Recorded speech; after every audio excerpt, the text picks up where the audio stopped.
Hey there everyone and welcome to some more Near Monsters PvP. This is taking another look at this team which I used back in January. These clips are from back in January, doing this team which is a one-on-one with Sleep Immune, and then basically going into stun. So the mid game I'm going to be trying to set up stun, and if I can do that I'm pretty much going to win. So this start was not very good for one-on-one. There were two Insomnia monsters and a Camouflage monster, so I just went straight ahead and used the Kinslayer, didn't even think about one-on-one. I took out the Cynthia because Padronorka does have limited targets, and the Cynthia was going to take down my Bobby Boom, and I wanted to get that stun in, so I took down the Cynthia first with the Kinslayer. At this point, gotta take down the Catmander. If you leave Catmander on the field for a little bit, then it just gets brutal, so I took that down. And then I'm going to work to get rid of this this bronze shell. So Scarlet Guard isn't going to do too much to my team. Nefariodon has one kill, but it's not a huge deal. Not a big problem. But the Motor Dragon is the thing that I really want to kill. So he does a step back with Nefariodon just to bring in the Vixierid faster.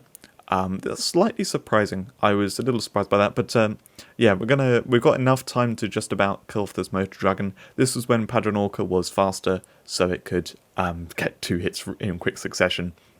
So I'm able to get rid of the bronze shell and get the second hit with Padronorka on the Penguinator. He can't really do much with his Scarlet Guard. Neither the Scarlet Guard or the Nefariodon have any kills, so they're quite safe to leave. I take down the Storm Monster. Now, he only has 2 Storm Monsters at this point, so he can't sleep anything with the secret skill. By targeting the Storm Monsters, I've been able to stop him from doing that. I'm very aware of that because I'm using Link Storm with Vixierid myself. So anyway, I sleep the Vixierid, so I don't have to worry about the sleep revenge from that. That was mainly the problematic monster. And at this point, I'm looking and I'm thinking, do I want to kill the Chromera or do I want to kill the Scarlet Guard? I decided to actually kill the Scarlet Guard because I've got some stun stuff coming in next. Scarlet Guard's quite nasty against Ryzen. So I take down that, and he does pull back on the Vixierid. Pretty smart choice. I didn't actually anticipate that, so he could have perhaps got the Link Storm going, because I did kill off one of the non-storm monsters, but he's got the Flocculosaurus there. So at this point, I need to take down that Flocculosaurus. Flocculosaurus is brutal against Link Storm. It's not quite so bad now, because it only has single Slayer Bane, but at this point it had the stun immunity and dual Slayer Bane. It doesn't quite die from the Kinslayer and the time's up. I was so disappointed with that. I really hoped it was going to die, but it's on like barely any health. It's actually quite awkward for him at this point, because if he did the finishing snap, then I just kill the Flocculosaurus before I got another turn. So he decides to go for the dual Slayer Bane instead, which I would probably do if I was in his position. However, I am able to basically undo that dual Slayer Bane by doing Repent on my Gangrilla. So now's the time to go Vixierid. I've got 3 monsters immune to sleep, so the sleep revenge isn't going to hurt me at all. Now gets a little bit awkward with trying to work out how am I going to take out these next 2 protectors. Cynthia can only really do damage if they are marked, so I can't just like willy-nilly hit the monsters. So I decide to kill off the Mosasauride with the Gangrilla, just take the payback revenge there, and then rather than doing times up to kill that Flocculosaurus, that would leave the Spookoid without the mark on it, so I can't kill it with Cynthia, and it would also bring in the Nova Drake, which he can stun me. So instead I tried to do stun retribution on Nefariodon. Unfortunately it gets blocked, but you know, that doesn't matter too much. This also means that the next turn Ryzen gets, it's going to have the stun blitz.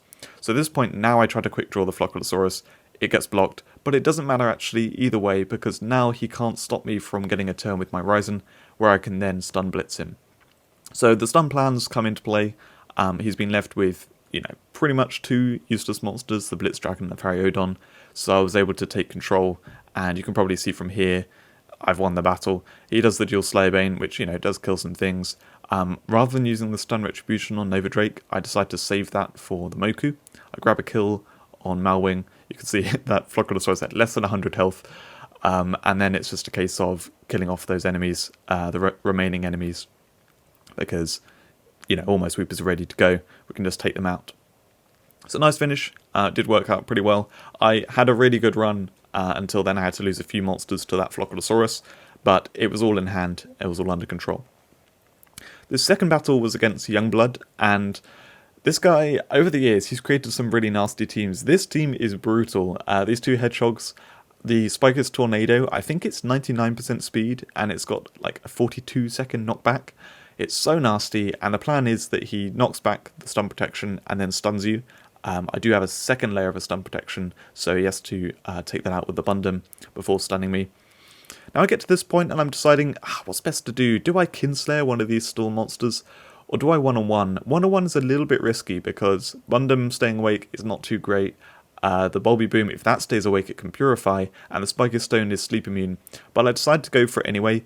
I get quite lucky. It sleeps both Bulby Boom and Bundum, which I would say are probably the two most important ones that I wanted to sleep. So I don't mind that the Storm Hedgehog is awake. I then kill off the Storm Hedgehog to leave him with the rubbish one, the Earth one, and I completely forget that it has single stun revenge. I definitely should have skipped and killed it with my Stratostrike instead, because Stratostrike's got the stun immunity. But oh well, I've took that, and yeah, my Gangrid is now out of play. He knocks back my Vixierid, which means that I can't give turn to my Gangrilla, so I am kind of out of play for a little bit here. Tarda Grenade is so brutal against Bronze Shells. His team is just very nasty with the fast knockback stuff going on, and then he has the Motor Dragon, then into Tarda Grenade, which can basically it can taunt, and then there's a 50% chance that the Bronze Shells will hit the Tarda Grenade instead. And since that doesn't take small amounts of damage, the Bronze Shells can't kill themselves off that way. Strangely, rather than taunting, he did give turn to Spiky Stone, and it meant that I had a window there to get a bit more control again. Penguinator coming in, giving the Link Dual Slayerbane, Link Double Retribution.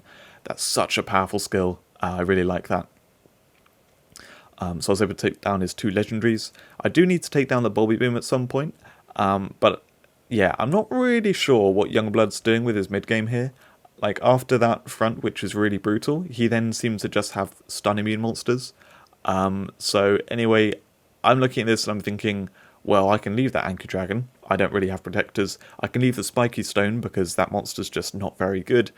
And then I'm focusing on those two monsters on the left. So I took down the Bulby Boom because it does need to die at some point.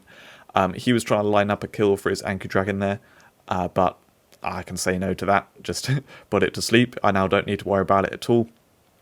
And you can see I can line up here, taking off the shield from Valzerain with my Patronorca, and then using Time's Up to take down both those Chrono monsters.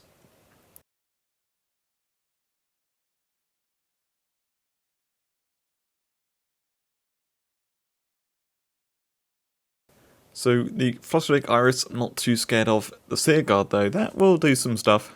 So he could kill either the Vixierid or the Ryzen with this, but instead he decides to go for the Patronorca. The Patronorca, he probably just figures it's gonna be nasty killing through his team, and he can do that as well before having to deal with the other ones because there's enough time. So here he can now choose again to kill one of those two Chrono monsters. It's probably going to go for the Ryzen, just because that's what people go for, to be honest. So then the Flusterdrake Iris gets stunned. Now he's left with three monsters that are not going to do much. That Flusterdrake Iris is stunned, the Spiker Stone just doesn't do much in general, and then the Anchor Dragon's asleep, and it will die before it wakes up. So I can focus on the new monster that comes in, making full use of the high damage of Transient Bash there, and yeah, you can probably see this is pretty much a wrap. Like, he can't do a whole lot to come back from this, and yeah, I won this battle. So, pretty interesting team that he built here. I like that combo between the Hedgehogs. If you do come across them, make sure you leave that the Spiky Stone awake. Leave that one and kill the Storm one. The Storm one's the deadly one, because it will make the battle easier for you. Also, quick note on the Motor Dragon, which I didn't say in the first battle in this video. It's important to kill Motor Dragon before it gets a turn, because that Swift Unwanted Friend can win the battle, pretty much. Adding 3 extra Bronze Shells into a team is very nasty. If Motor Dragons use that move, then don't kill Motor Dragon, but if you can kill it before it uses that move, then it's good to use before.